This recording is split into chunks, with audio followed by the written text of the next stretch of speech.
پھر اس کے بعد فرمایا امام نے آخری جملہ، دیکھو ہم سے محبت کرتے رہنا، کیونکہ کوئی کسی پتھر سے محبت کرے گا خدا اس کو اسی پتھر کے ساتھ محشور کرے گا.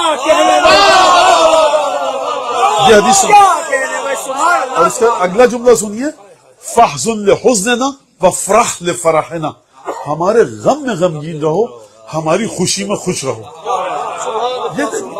اچھا اب یہاں پر ایک اور میں جلدی جلدی سارے مراحل طے کر کے پھر آپ بات کو آگے بڑھاؤں. اور پھر امام نے فرمایا، کہتے ہیں ابن رسول اللہ، زمانہ بنو عباس بنو امیہ یہ سب زمانہ ہے اور آپ کے دشمنوں کے بارے میں ہمارے جذبات ہیں. میں اپنے الفاظ میں جلدی جلدی اس روایت کے مناظر کو طے کرنا چاہتا ہوں. تو میں نہیں کر سکتا آپ کے دشمنوں سے بیزاری کا اظہار، لعنت، تو میں اپنے گھر میں بیٹھ کر یہ کام کرتا ہوں.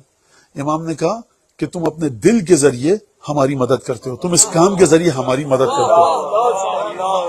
اچھا یہ ایک روایت. دوسری روایت ہشام ابن حکم کے بارے میں کہ جب آئے ہشام ابن حکم چھٹے امام کی خدمت میں، ایک واقعہ بڑا تفصیل کے ساتھ، تو امام نے فرمایا مرحبا. ہشام ابن حکم شاگرد تھے، آئے کہا مرحبا ہشام، خوش آمدید، آؤ. ناصرنا بیدہ ولسانہ وقلبہ، یہ جو ہشام ابن حکم آیا نا یہ ہمارا مددگار ہے، اپنے ہاتھ کے ذریعے، زبان کے ذریعے اور دل کے ذریعے.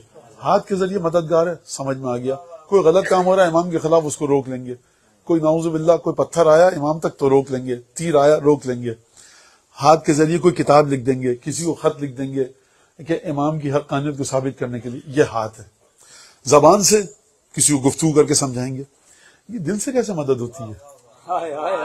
سبحان اللہ سبحان اللہ. آپ اس مسئلے کو حل کیے، دل سے کیسے مدد ہوتی ہے؟ سرکار دل سے ایسے، ابھی امام نے فرمایا کہ تم اگر خلوت میں بیٹھ کر لعنت کرتے ہو ہمارے دشمن پر، تو فرمایا اس حدیث میں تم اپنے دل کے ذریعے ہماری مدد کرتے ہو.